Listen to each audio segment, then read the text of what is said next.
Olá, meus queridos alunos. É um prazer estar aqui com vocês novamente para mais uma videoaula. E hoje iremos tratar de um assunto muito importante, que é o mundo após a Primeira Guerra Mundial. Aí iremos abordar alguns dos principais tratados que foram assinados entre as potências após a guerra e também a crise de 1929 nos Estados Unidos. Sabemos que a Primeira Guerra Mundial foi um conflito profundamente traumático, de imensa destruição e de um grande número de vítimas na Europa e em outras regiões do mundo. Aproximadamente entre 10 e 15 milhões de pessoas morreram durante o conflito. Cerca de 20 milhões ficaram feridas e com marcas dessa guerra. A destruição ambiental foi profunda, a poluição de rios, a destruição do parque industrial europeu, várias cidades também foram destruídas, ou seja, a Europa estava numa situação extremamente caótica após 1918.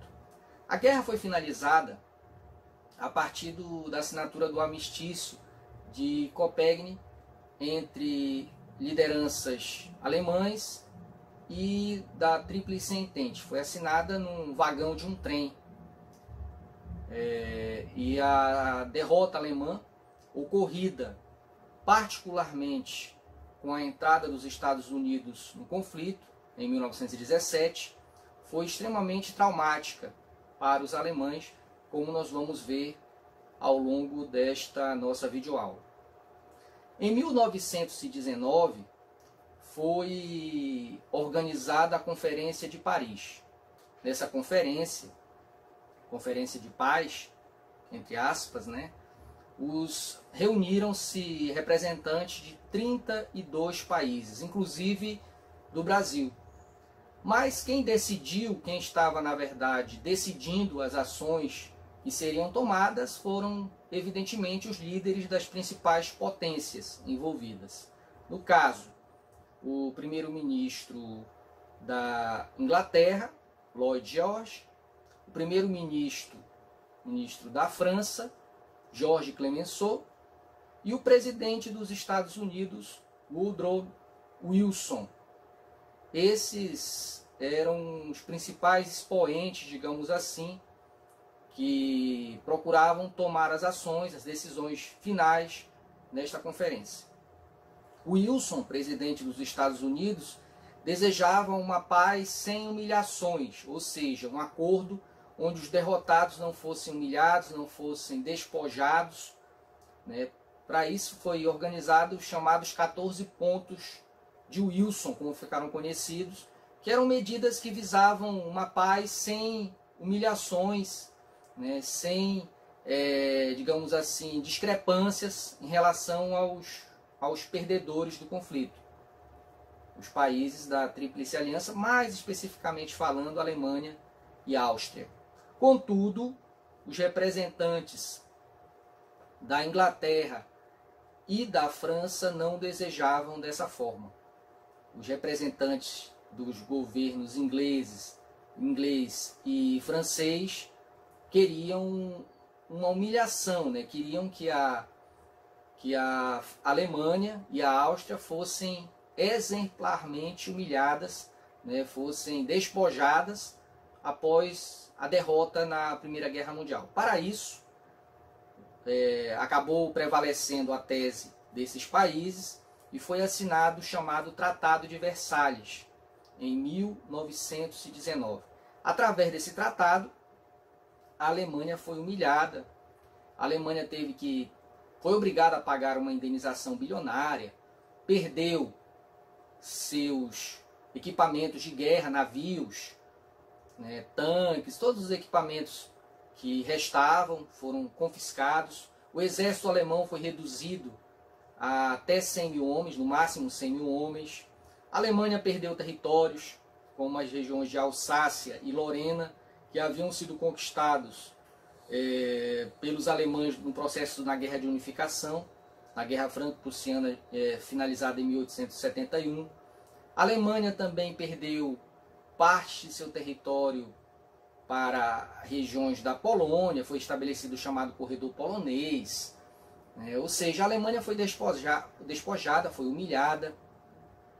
E isso foi uma grande contribuição, embora não seja a nossa aula de hoje, não seja o nosso objetivo hoje, para o surgimento de regimes totalitários que acabaram se fortalecendo a partir dos anos 20, mais especificamente, tanto na Alemanha quanto em outras regiões da Europa. Ao lado da humilhação, teve também o Tratado de Saint-Germain. Esse tratado despojou, fragmentou o Império Austríaco. A Áustria perdeu diversos de seus territórios. Aí regiões como Hungria, Tchecoslováquia, a própria região da Polônia também foram sendo desmembradas do domínio austríaco. A Áustria também perdeu áreas coloniais. Teve o Tratado de Trianon, que estabeleceu os limites da região da Hungria com os outros países vizinhos que eram parte, digamos assim, do domínio da Áustria. Ou seja, o que aconteceu no pós Primeira Guerra Mundial, nesses tratados estabelecidos a partir da vontade, digamos assim, dos países vencedores, foi uma verdadeira humilhação dos derrotados, os países da Tríplice Aliança, mais especificamente falando Alemanha e Áustria. Nesse contexto em que a Europa tentava arrumar os pedaços, se reorganizar, já que estava destruída, estava em crise profunda e dependia em grande parte da ajuda norte-americana. Os Estados Unidos eram um grande credor dos países europeus, passou a emprestar dinheiro. Bancos norte-americanos passaram a ajudar na reconstrução da Europa. Os Estados Unidos acabava por se transformar, no pós-Primeira Guerra Mundial, na grande potência econômica mundial.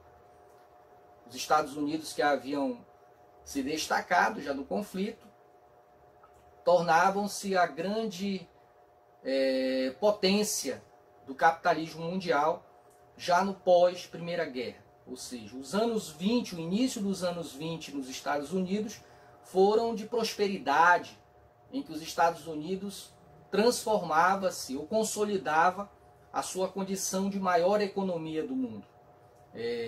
Eram os maiores credores da Europa. O dólar, moeda norte-americana, tornava-se o referencial monetário do mundo, o referencial monetário internacional. Ou seja, a economia liberal americana, entre aspas, ela se transformava no principal exemplo, na principal potência do sistema capitalista mundial. É bom destacar também que o suposto liberalismo tão propagado pelos norte-americanos, pelos Estados Unidos, ele deve ser colocado entre aspas, porque naquela conjuntura já havia uma clara proteção dos interesses das empresas americanas que restringiam a importação de itens que pudessem fazer, digamos assim, concorrência à indústria americana. Então, esse liberalismo, como nós conhecemos, ou pelo menos como é propagandeado, ele não era tão intenso assim. Os Estados Unidos tinham uma certa proteção com relação à sua produção, às suas indústrias. Vale ressaltar que ocorreu um clima de euforia, de prosperidade. O capitalismo, o consumismo, ele se tornou muito intenso. Houve por parte da indústria americana um processo de superprodução comum nessa euforia capitalista, um processo cada vez mais intenso.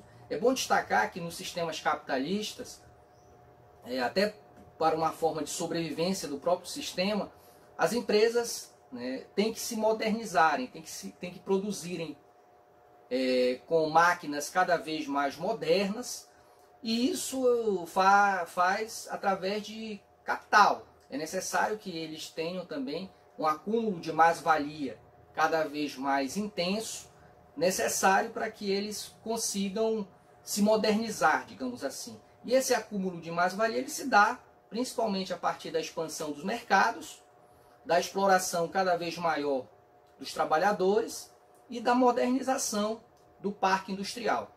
Isso tudo foi ocorrendo nos Estados Unidos ao longo dos anos 20 e isso criou um clima, digamos assim, de grande euforia, né, entre os norte-americanos. Nessa mesma época em que o capitalismo se expandia em solo americano, também ocorria um processo cada vez maior de venda de ações das empresas americanas. Para quem não sabe, ações são frações de empresas. Elas podem ser de duas formas: ações ordinárias ou ações preferenciais.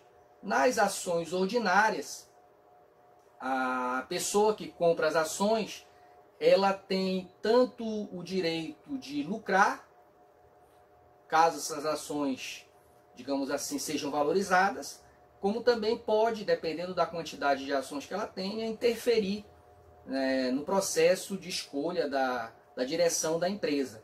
Já as ações preferenciais, elas dão meramente o direito do comprador dessas ações lucrar, né, com a valorização dos papéis, ou seja, ele não tem direito de interferir na direção da empresa, ele apenas tem o direito de lucrar com o aumento do valor dessas ações. Então, voltando a falar desse processo, as ações começaram a ser cada vez mais valorizadas. Houve, na verdade, um processo especulativo.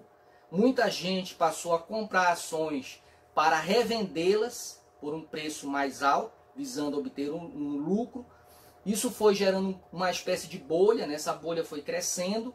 Cada vez mais as ações foram se valorizando, mas não de forma real, né? A partir principalmente de boatos. Também os bancos especulavam com a compra dessas ações. O fato é que as ações não estavam, digamos assim, sintetizando o que realmente estava ocorrendo no capitalismo americano, porque havia um processo de superprodução. Chegou um momento que as empresas americanas, as indústrias americanas, não tinham mais mercados para expandir a venda dos seus produtos, não tinham mais mercados consumidores suficientes para essa expansão. E a tendência nesse sentido, quando a produção se expande, não há mercados consumidores suficientes, é o que? O preço dos produtos ele baixar significativamente.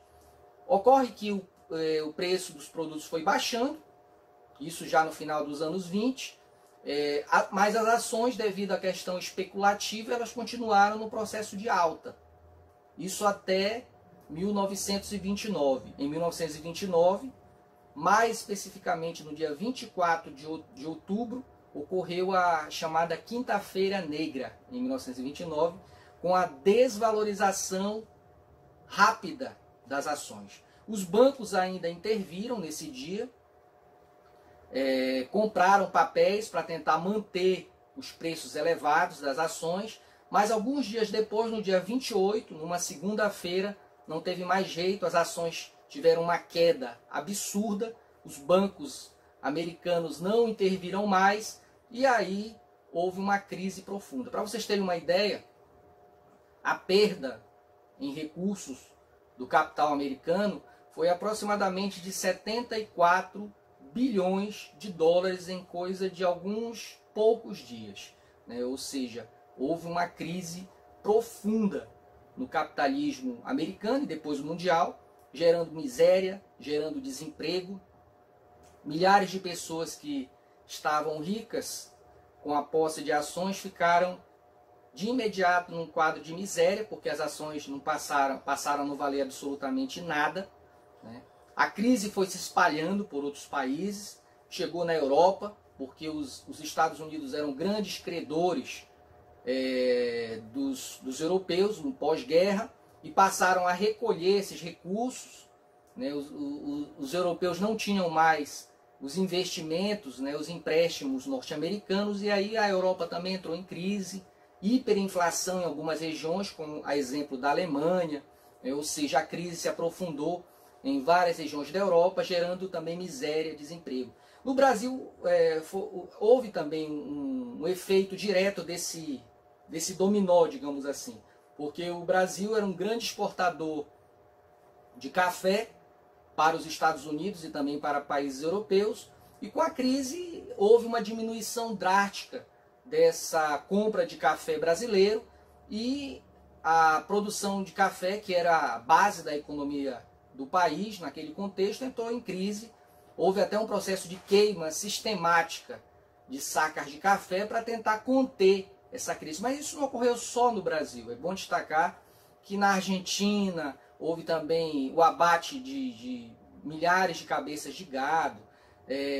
Nos Estados Unidos, parte da produção de automóveis virou sucata, porque não tinha mercado consumidor. Na França, eles tiveram que destruir grande parte da produção de trigo, pelo mesmo motivo, ou seja, a crise se alastrou pelo mundo.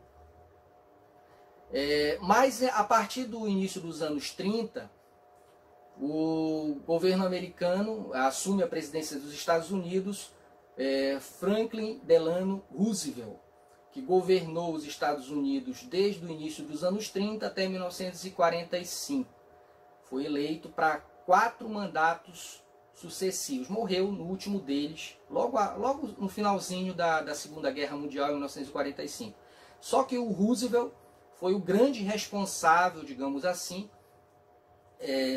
pela recuperação da economia norte-americana, estabelecendo o chamado New Deal, novo acordo, como ficou conhecido. Nesse plano do Roosevelt, que foi liderado pelo John Maynard Keynes, um economista, o governo americano abandonava, ou pelo menos deixava no segundo plano, a política liberal até então estabelecida. Ou seja, Keynes foi responsável pela adoção de uma política do estado do bem-estar social. E como se caracterizava essa política? Uma forte intervenção do governo americano na economia, que se dava através do incentivo ao emprego, ao seguro-desemprego, à construção de obras públicas, a tentativa de solução das dívidas que muitos americanos haviam adquirido através de empréstimos com bancos. Ou seja, foi criada toda uma rede de proteção para os norte-americanos que estavam em situação muito difícil, parte da população americana. Para vocês terem uma ideia, o nível de desemprego nos Estados Unidos atingiu o recorde em 1933, com aproximadamente 13 milhões de desempregados. Havia fila para sopa, fila para pão, fila para comida, porque muita gente não tinha nem o que comer.